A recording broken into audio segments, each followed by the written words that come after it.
not a chemical engineer. I'm not even, I don't even have background in fluids actually, but today I'll talk about some of the thermal and fluids issues that we deal at something advances of technology in relation to the MEMS and miniaturization. I'll give you a little bit more of what we do as an industry. Before I start, I'd like to just mention that the miniaturization has an enormous impact, and it created the IT industry of today. And that revolution continues on down to a nano level. And Samsung as a company is reaping a good benefit in this IT revolution, because we have a number of products that's as number one leader in terms of sales and also market share, and the company is actually doing fairly well. And the continual miniaturization and integration of different functions is needed as we bring in all these systems together. So we have a very active research in MEMS at site. This just shows you that some of the devices that we have made, our accelerometer. This is cut from elsewhere, just to show you that you can make a small crown, put on ants head. This is a picture of our microgyroscope. Notice that the scale is going down, and the width of a beam here is down to 20 microns. And this is a tip of atomic force microscope that we fabricated, whose radius of curvature at the tip was down to tens of nanometers. So we are now approaching, with our fabrication capability, approaching the scale of biological molecules. So we are now entering the era of nano and also MEMS, and also when you interact with biological molecules, nanobiotechnology. And eventually we'll be able to manipulate, engineer things atom by atom. This just gives you an overview of our MEMS effort at site. Initially, we started out developing sensors, particularly microgyro, and it's coming to a fruition to decided that business division we mass produce as a product. And we had extensive research in other areas, microactuators, RF MEMS, optical MEMS, microfluidics, and most recently, biomems. This is just to show you that in the magazine Technology Review, the microfluidics is one of the 10 emerging technologies chosen by this magazine. And basically, this was chosen due to its applications in bio and as well as chemical engineering, reactors, and so on. Recently, and the previous speaker talked about fuel cell development used power microfluidics and then technology. This is a view graph to show you that we are making devices down to scale down to individual biomolecules and so on. So therefore we can interact directly with these biomolecules, and there will be a topic of a separate talk on nanobiotechnology. But today I'll talk more about some of the thermal fluid issues. This is what happens when things get small. This is for mechanical engineering, and structural point of view. The natural frequency goes down by 1/L, the length scale. So natural frequency of the system goes up very high. And there are many interesting applications that we use, and the natural frequencies go down. Natural frequencies go up quite a bit. People are now making mechanical structures with natural frequencies in the range of gigahertz. And another phenomenon that comes up in microscale is the surface volume ratio goes up quite a bit. So surface forces and capillary forces become very dominant. And we could engineer that, use that to engineer for useful purposes. And I guess the previous speakers talked a lot more about this, so I'm just going to mention that Reynolds numbers go down because the scales go down, and that makes it difficult in mixing. So also previous speakers talked about mixing. One way of mixing fluids, that's one of the problems that one face, small scale. And also this was talked about before. Basically, when it becomes small, you can make it cheap, you can do parallel, and you can make it disposable. For example, heat transfer becomes very fast. That's an advantage in making microscale heaters for example, PCR application of DNA and biochips and so on. We at site in MEMS have our technology divided into 42 areas. In the beginning, we emphasized quite a bit on fabrication. We have to first make devices using MEMS fabrication to see whether the devices work. But more and more we're finding out as we are pushing these devices out of the product, we have to engineer the product so that these devices can survive harsh environments in the use. And also because we're also realizing that there's a limit to how accurately you can micro-machine these devices. So there's an inherent error in fabricating these devices. For example, in microgyroscope, you design for certain frequencies for these structures to vibrate, but due to the error in manufacturing, these frequencies have an offset shift, and they are not shifting altogether. And there's variation between chip to chip and so on. So we realized that we have to now design these things robustly. So we developed a robust design, how to design structures so that given this manufacturing error, the final product will still perform within the envelope of spec requested.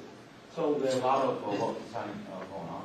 And also we are realizing the packaging is also very important because no product will be successful without having successful packaging. So we are doing a lot of extensive work in packaging and so on. And I'll talk a little more about this. Test and measurement becoming also very important because when we realize design is important, so we bring in a lot of analysis, finite analysis and so on, and a lot of fluid dynamics analysis. But that's only analysis. You have to put in the correct parameters. You have to get the accurate answer. And on micro scale, some of the behavior, they may behave differently. So we have to go in and actually test and measure what really goes on in the micro scale. And this has become very challenging and very important area of technology. So any given project at site in MEMS, we have people having background in different areas that come together as a team. And I'll talk more about this on the fluid testing because structural testing, structural elements, vibration, Young's modulus, all that, it's relatively easier than the fluids and the thermal issues. So in order to measure velocity of fluid in a micro scale, we have a micro PID system. In the previous talk, this is also this.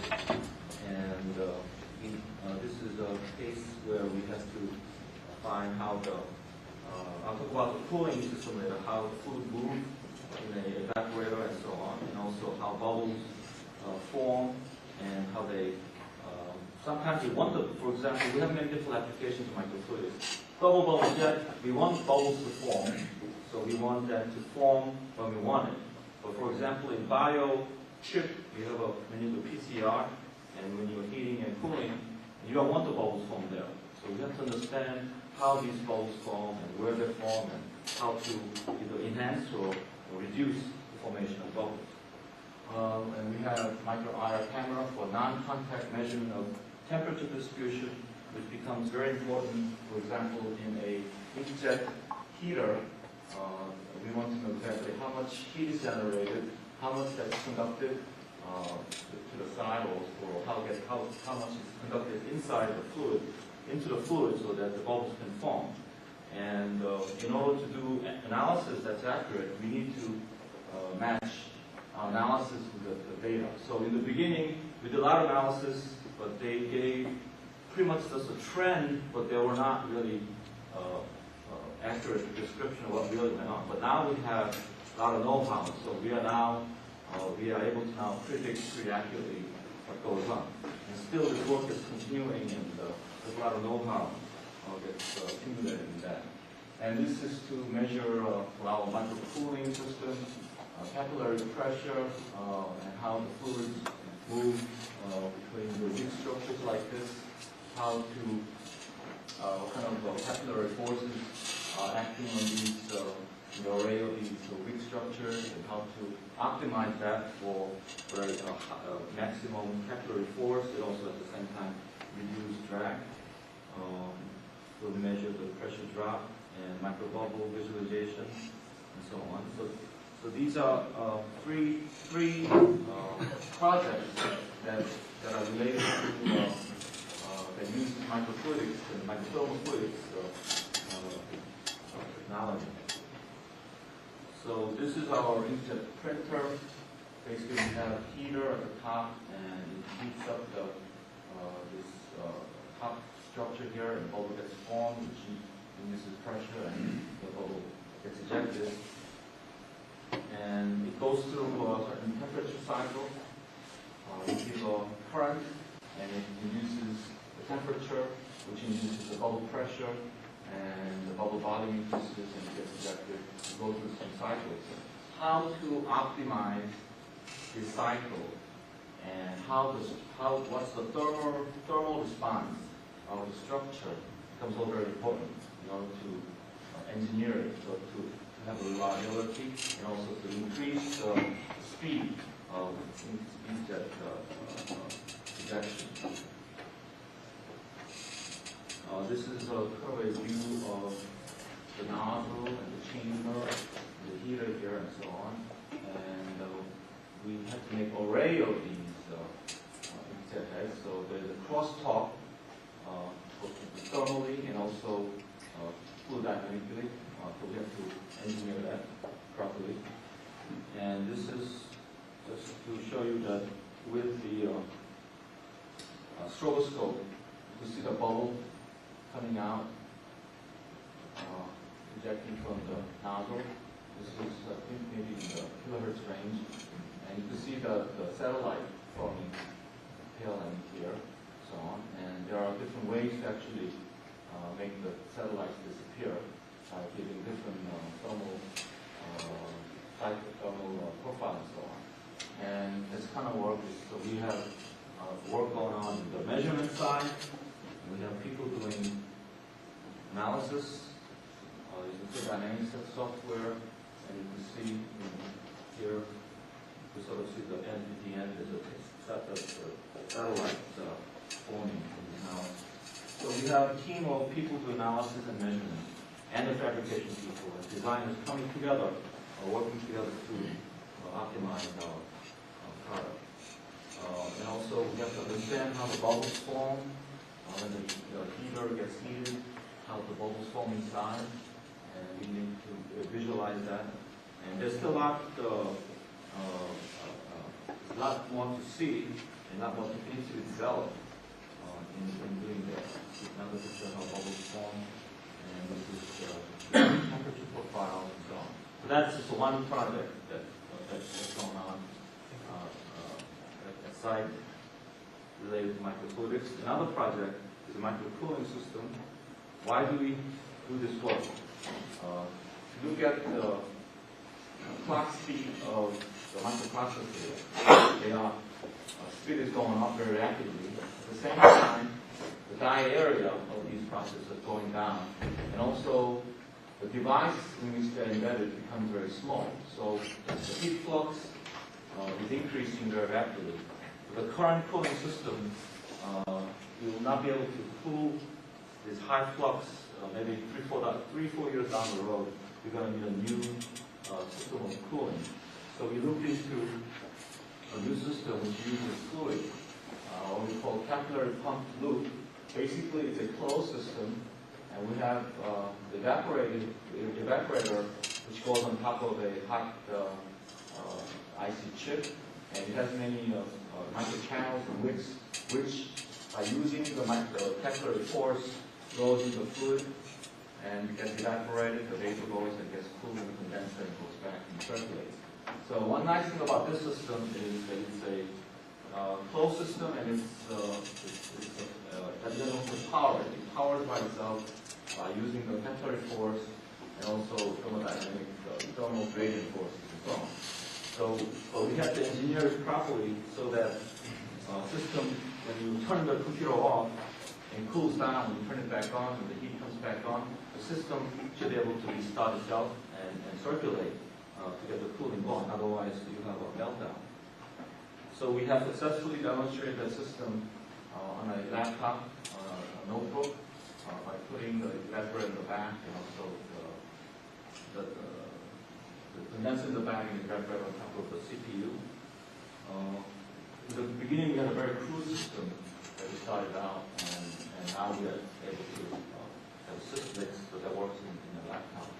This is just another idea that came out while we were doing the cooling, is to, what if we had a little fin on a cooling surface, and the wind blows, then these fins will vibrate, therefore breaking up the boundary layer, so that effectively increases the convective heat transfer.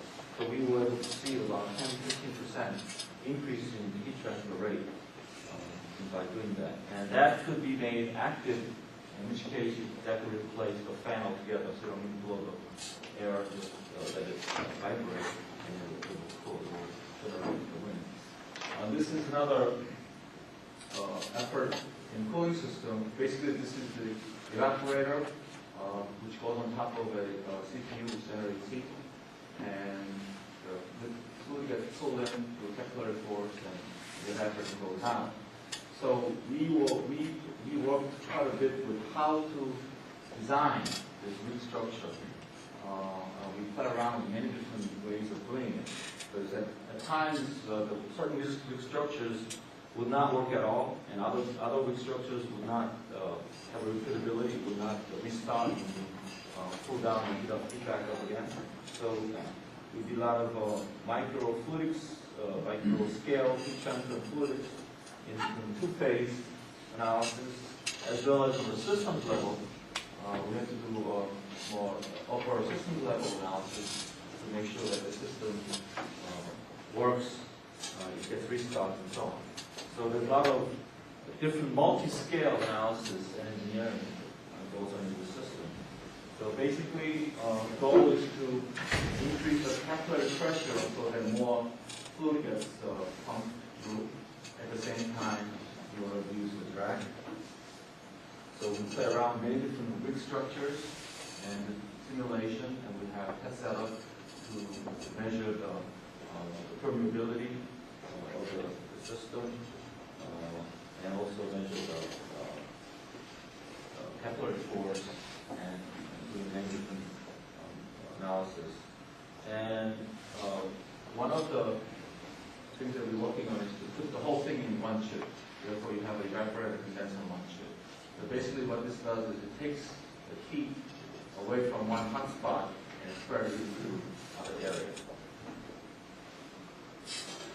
And the last topic is the biochip. Basically, we have very strong IT technology and semiconductor and so on. We want to fuse that marriage with microbiology to create a platform, DNA protein chip for clinical diagnostics. And hopefully, we'll make some money. This is a double helix technology to make money with these platforms. And these platforms require many different disciplines, microfluidics, microelectronics, optics, biology, chemistry. So we have a team devoted to making these kind of chips.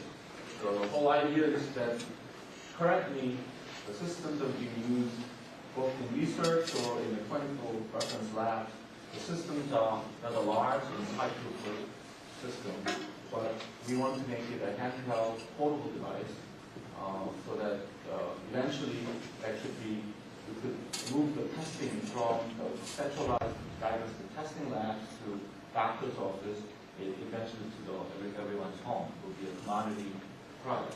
This could also be compared with how the computers have evolved over the years. They started out first as a mainframe computer, filling up a whole large room. Then it got smaller and became workstation and desktops. And now it's laptops and PDAs and so on. And you can see that the market should be really huge and go down to this level.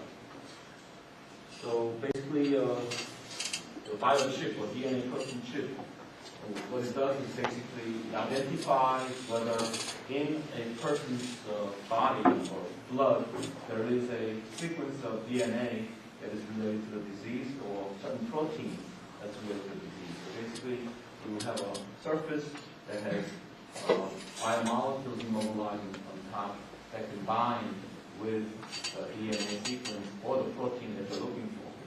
And all this type of testing is done in hospitals currently, and they're available, but they're being done in a large system. So our purpose is to miniaturize all that.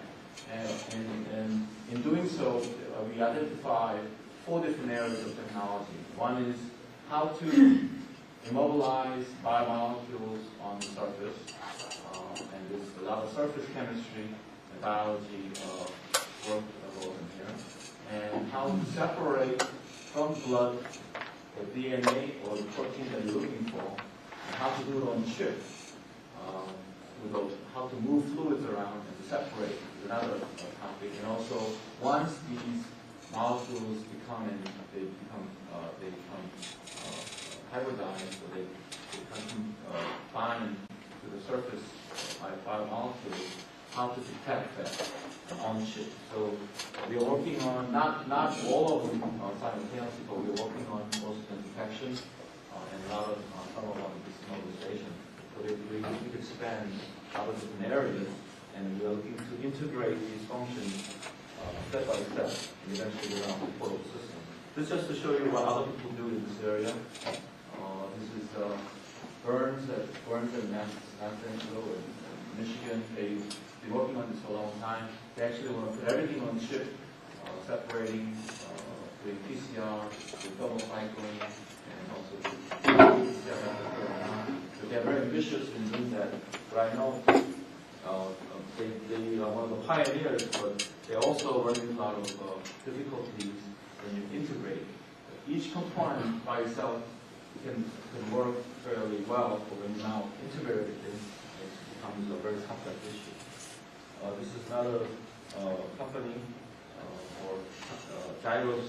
Basically, they're using CD platform using the centrifugal force to move fluid outward, have the valves and so on. So you don't have to actually build valves and pumps, separate pumps to move fluid. So this is a clever idea using a CD platform. This is work done in Caltech down to making nano-scale fluidics, how to separate the molecules and so on. So they made the term nanofluidics in this area. And just to wrap up, I'd like to introduce what we do, what kind of bioresearch we do at site. We have, I think it's been 3 years now. We did some planning 2 years ago, and we examined all different areas of biotechnology area. What would be the good area for Samsung to get in the bio area? What would be a good business? So maybe it's an obvious answer, but because we are strong in platform technology development, we decided we'll start our bio business in biochip. Basically, molecular biology-based biochip, DNA and protein chip. So once we have decided that we want to go into this area, at site we have 8 different laboratories with many different disciplines. So we pulled people from 3 different labs. I myself originally belong to Mem's lab, and we're working on biomed. So we pull people from Mem's lab, we got biomed. We have now pulled people from physical biolab. There are a lot of biologists and chemists and so on. They belong to this lab. And also we need to do some bioinformatics, so we pull people from computational science and engineering center. So in order to build a biochip, we have to make a platform. So we already have come up with the first generation of DNA chip, basically a microarray, which has many different spots of DNA spots on glass, and uses the optical scanner for detection. And the biomems we're working on the next generation of these DNA chips. automating some of the sample prep functions and also miniaturizing so they eventually could go into a portable device and so on. And we're also working on protein chip. And bioinformatics group, for now, they are working on how to design what kind of sequence of DNA should be put on a surface of the DNA chip. So there's a lot of design work on bioinformatics and how to digest all the information coming out of this DNA chip. So we are working on that. And we are working not only on the platform development, but we are also doing new discovery of, you may say, content. What kind of sequence of DNA is related to certain disease, for example, cancer. Therefore, then we are using the mass spec technique. We are doing with a very well-known, very strong. This company has very good technology. A company called Sequoia, based in San Diego. We are working with them in discovering the sequence that's related to the cancer. So we are making a cancer marker. We're making a lot of patents so that these discoveries will eventually go on in our platform for DNA diagnostics and so on. As you well know, Samsung has a medical center, so we are working very closely with them for doing getting a lot of clinical information, and as well as it could be prepare a testing site. And our chip actually is being tested not only at Samsung Hospital, but also at Memswa Hospital and also at Seoul National University Hospital. So this is the picture of our first product. The glass slide on the surface, there's a lot of spots of DNA that gets put on. This particular chip tests for diabetes to see whether you have genetic disposition to having diabetes. So this will be used for screening whether you have genetic makeup for getting diabetes. So we have now covered out, and we have a plan to come up with cancer, breast cancer, lung cancer, and so on. And we will have an array of approaches coming out doing the testing. This is the content development we're talking about, finding out what kind of sequence is related to certain disease. So we are doing very high throughput aspect in finding out the content related to cancer and so on. And we are bioinformatics group doing design work, interpreting data, and so on. And eventually bioinformatics will play a strong role in putting together the whole network of the testing devices and how the person, individuals use at home or in the hospital remotely, how to transfer data and how to interpret, how to link that with the clinical information from the hospital. So that will be a very big project in the future. But for now, we're working on the design of the chips. And Biomems Group is working on the miniaturizing the chips. We're working on PCR, amplifying DNA through microchannels, using MEMS and semiconductor sensors for detecting DNA from the gel valves and using microheater and channels and so on. So we are working on the next generation of biochip. And we also have a medical application team. They are working on a little macro level, but they have come up with a non-invasive testing of person's hemoglobin level, and they are working on how to non-invasively test the glucose level for diabetes patients. So that's coming out soon, and it's a really big impact that we can measure without drawing the blood, doing non-invasively test for the glucose level. And finally, just to wrap up, Samsung Electronics, the company is very strong in components, and also very strong vertical integration of making these sets.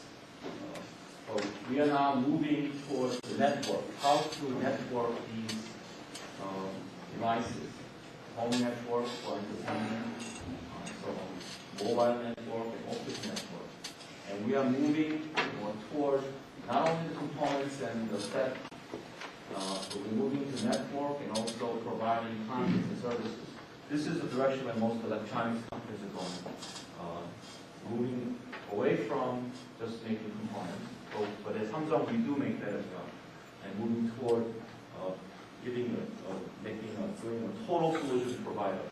So this is working very well in the information technology area. So in the future, that platform will be used in the bio business, and so instead of using healthcare, healthcare is that, so it's more limited because when it's healthcare, that means that somebody is sick. But we like to use the word wellness, which means that healthy person is also about testing. I think the market will be much larger if you look at the wellness business.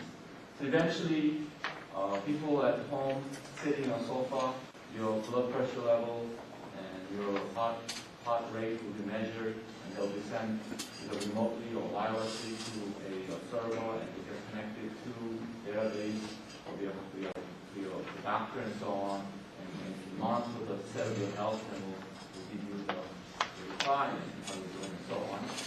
And also DNA and protein chips will be able to use diagnose disease even before they occur.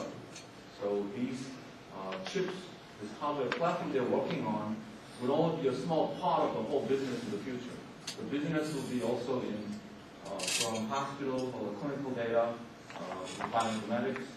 They'll be made useful. They'll be packaged in a way that will be made useful, so you could actually charge it for people using this information in hospitals. So bioinformatics is a big business there.